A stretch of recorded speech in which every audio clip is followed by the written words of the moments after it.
नमस्कार दोस्तों, स्वागत है आपका विधि विचार में। आज हम बात करने वाले हैं लॉ एज अ करियर के बारे में। लॉ एज अ करियर आज के समय में सिर्फ कोर्ट रूम्स तक सीमित नहीं रह गया है। इसका स्कोप दिन पर दिन बढ़ता जा रहा है। लिटिगेशन टू जुडिशरी और corporate law to policy making and research work. जब एज अ करियर हम लॉ की बात करते हैं तो स्टूडेंट्स जब इसमें कदम रखने वाले होते हैं तो उनके दिमाग में काफ़ी कन्फ्यूजन रहती है रिगार्डिंग कॉलेज कौन सा चूज़ करें, कोर्स कौन सा चूज़ करें, एक कॉलेज दूसरे कॉलेज से बेटर कैसे है। तो आज इसी पर डिस्कशन हम विधि विचार में करने वाले हैं और इसके लिए हमारे साथ मौजूद हैं sir head of department of law doctor Praveen Kumar Gupta. Sir स्वागत करता हूं सर मैं आपका आज विधि विचार में। आप हमारे साथ प्रेजेंट हैं इस डिस्कशन के रिगार्डिंग, हम बहुत खुश हैं इसको लेकर के। सर सबसे पहले हम आपसे जानना चाहेंगे कि अगर कोई स्टूडेंट मेम्स के डिपार्टमेंट ऑफ लॉ में एडमिशन लेना चाहता है तो हम कौन कौन से कोर्सेज उनको ऑफ़र करते हैं।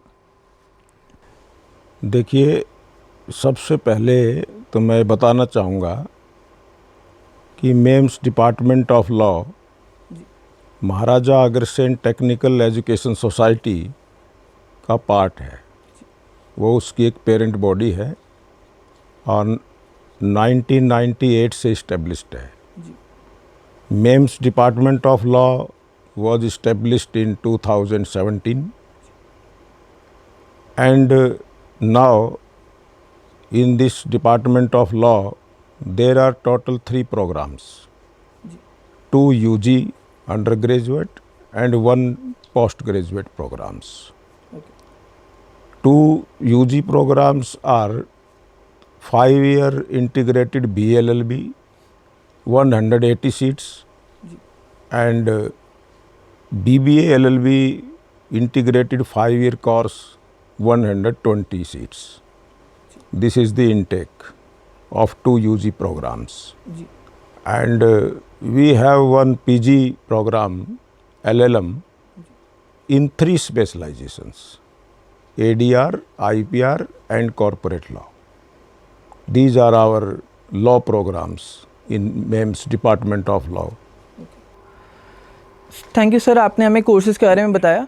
ऑल्सो सर जब एडमिशन्स को लेकर के स्टूडेंट्स आगे बढ़ते हैं तो स्टूडेंट्स और पेरेंट्स के दिमाग में काफ़ी कन्फ्यूजन रहती है रिगार्डिंग द एडमिशन प्रोसेस कि एडमिशन कैसे होता है। तो अगर आप हमें उसके बारे में ब्रीफ कर पाएँ या ब्रीफली बता पाएँ कि एडमिशन प्रोसेस क्या रहता है डिपार्टमेंट ऑफ लॉ मेम्स में एडमिशन लेने के लिए। फाइन। देखिए, memes department of law Guru Gobind Singh Indraprastha university से एफिलिएटेड है and procedure is adopted by the Department of Law. What is the procedure of university? And Indraprasth University is currently adopting admissions through CLAT entrance exam rankings. So ये सबसे पहले मैं आपको बताना चाहूँगा कि CLAT एंट्रेंस एग्ज़ाम से admission का क्या प्रोसेस है, ये जानना सबसे ज़्यादा ज़रूरी है। जी। देखिए, ये जो एडमिशन की प्रक्रिया है किसी भी एकेडमिक ईयर में, वो एडमिशन की प्रक्रिया उससे 1.5 साल पहले शुरू हो जाती है। मैं उदाहरण से इसको समझाना चाहूँगा। जैसे कि एकेडमिक ईयर 2026-27 में जिस स्टूडेंट को एडमिशन लेना है उसके लिए क्लैट एंट्रेंस एग्ज़ाम का प्रोसेस जनवरी 2025 से स्टार्ट हो चुका है। जी। ये जानकारी सबसे इम्पोर्टेंट है। जब बच्चा 10+1 अर्थात 11वीं क्लास के एग्ज़ाम की तैयारी कर रहा होता है, जनवरी 25 में जो था, so at that time registration in CLAT through consortium of NLUs, this is a website, that online registration is started, and in that previous year, suppose for admissions in 2026-27, entrance exam of CLAT was conducted in December 2025. Sir मैं भी एक law aspirant हूँ और कभी मैं भी college में admission लेना चाहता था, तो मेरे दिमाग में भी कन्फ्यूजन थी और कई मेरे हिसाब से और भी बच्चों के दिमाग में कन्फ्यूजन रहती होगी कि क्या कॉलेजेस में सिर्फ क्लैट के स्कोर के बेसिस पे ही एडमिशन होता है, क्या सिर्फ यही एक क्राइटेरिया है या हमारे कॉलेज में कोई और भी क्राइटेरिया है? देखिए, जहाँ तक मेम्स डिपार्टमेंट ऑफ लॉ का सवाल है, तो हमारे यहाँ क्लैट रैंकिंग के बेस पे फर्स्ट प्रायोरिटी है, और after exhausting all the rounds, online rounds and offline rounds, and after spot admissions in university, then in the last जो भी सीटें वैकेंट रहती हैं, they are open for admissions through CUET score. Sir, जैसा कि आजकल हम जानते हैं कि सारा एडमिशन प्रोसेस ऑनलाइन हो गया है और चॉइस फिलिंग और कॉलेज प्रेफरेंस भर करके ही हमें आगे बढ़ने का मौका मिलता है।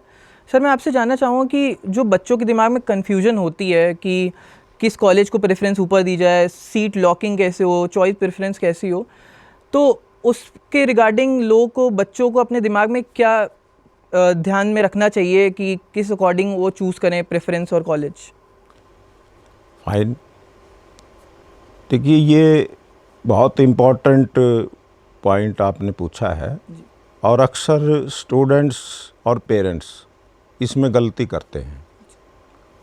कुछ गलतियाँ उनको जो मार्केट में दलाल लोग होते हैं वो उनसे करवाते हैं, और पेरेंट्स उसमें फंस जाते हैं। पेरेंट्स और स्टूडेंट्स को क्या ध्यान रखना चाहिए कि उनको GGS IPU की वेबसाइट से कनेक्ट रहना चाहिए, क्योंकि जैसे ही वो IP यूनिवर्सिटी के एफिलेटेड कॉलेज में एडमिशन के लिए रजिस्ट्रेशन करते हैं, so they get an ID and password. वो किसी दलाल के पास नहीं होता है। दलाल लोग गड़बड़ तभी कर पाते हैं जब वो पासवर्ड उनको दे देते हैं। तो मेरा सभी पेरेंट्स से और ऑडियंस से, सभी से ये निवेदन है कि एडमिशन्स में उसमें मन से पार्टिसिपेट करें। और जहाँ तक चॉइस फिलिंग का सवाल है, GGS IP यूनिवर्सिटी से affiliated there are 25 colleges in which law program is running, right, and all are open for choice filling.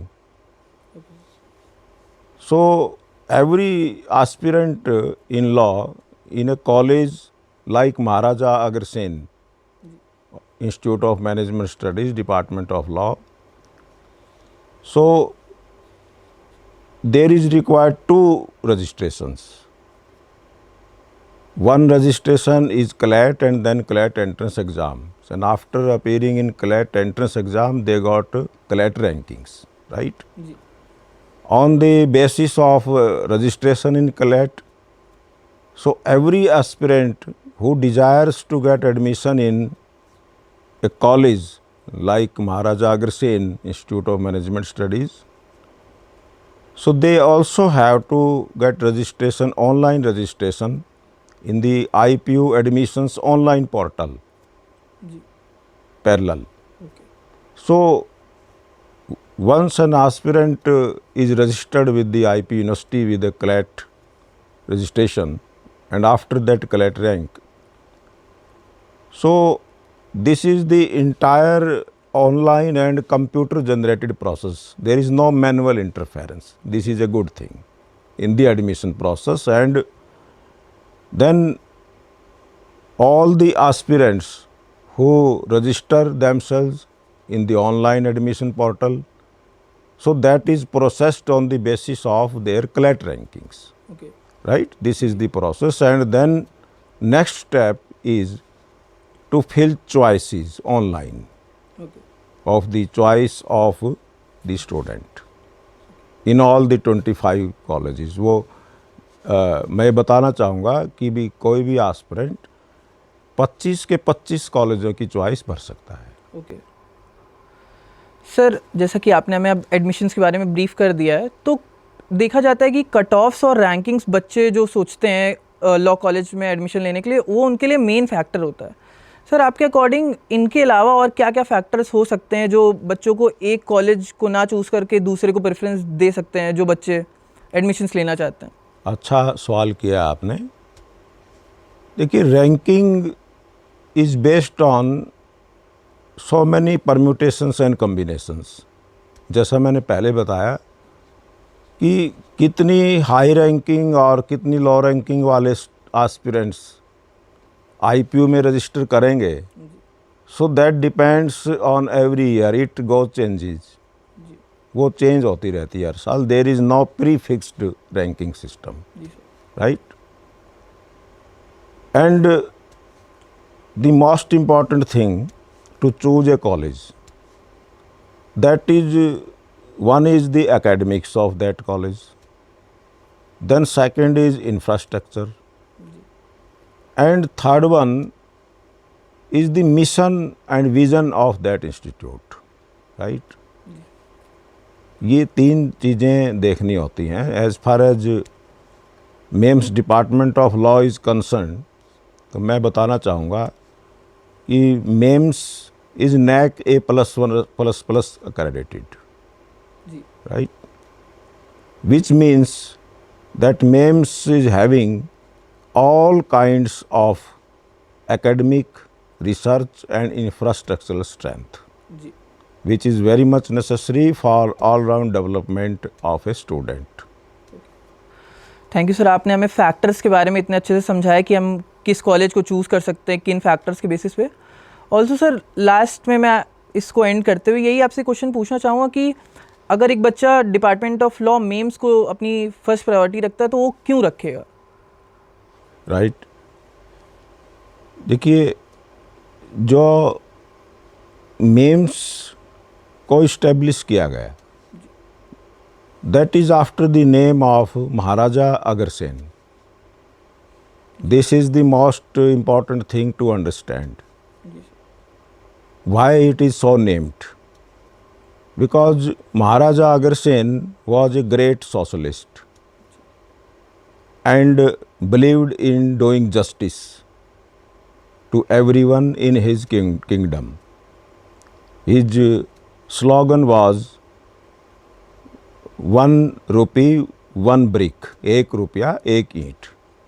जो भी उनके राज्य में आता था तो वो उसको इस्टेब्लिश करने की सोचते थे वहाँ, और सब लोगों से कहते थे कि उसकी मदद करें विद 1 रुपया 1 ईंट, राइट। सो हम समझ सकते हैं कि कितना बड़ा उनका उद्देश्य था। दूसरी बात, जो Maharaja Agrasen technical education society के फाउंडर हैं आदरणीय Shri Nand Kishore Garg ji, he is a great educationist. He is having multiple educational degrees, like degree in chemical, BTech, and he is also a law graduate. That is most important thing. He is an educationist and very well understand the needs of the institute, needs of the students, and always ready for the welfare, development and progress of the students apart. And that's the reason that we have the faculty having the highest qualifications. Okay, thank you sir, आपने अपनी इतनी valuable information और guidance हमारे साथ share करी। I hope कि जो students के दिमाग में कन्फ्यूजन होती है लॉ को करियर चूज़ करने से पहले कि कौन सा कॉलेज चूज़ किया जाए, कैसे एडमिशन होगा, इसके बारे में अब उनको बेटर क्लैरिटी मिली होगी और उनको कन्फ्यूजन दूर हुई होगी। सो ये था हमारा विधि विचार का एपिसोड, जिसमें आई होप आप सबकी एडमिशन रिलेटेड क्वेरीज दूर हुई होंगी। ऑल्सो ऐसी ही इन्फॉर्मेशन और डिस्कशंस के लिए हमारे साथ जुड़े रहिए। लीगल अवेयरनेस हम आपको देते रहेंगे और आप अपने वैल्यूबल फीडबैक्स हमको देते रहिए। विधि विचार से जुड़े रहिए, शेयर करिए, हमारे चैनल को सब्सक्राइब करिए हमारे चैनल को और लाइक करिए इस वीडियो को। Thank you.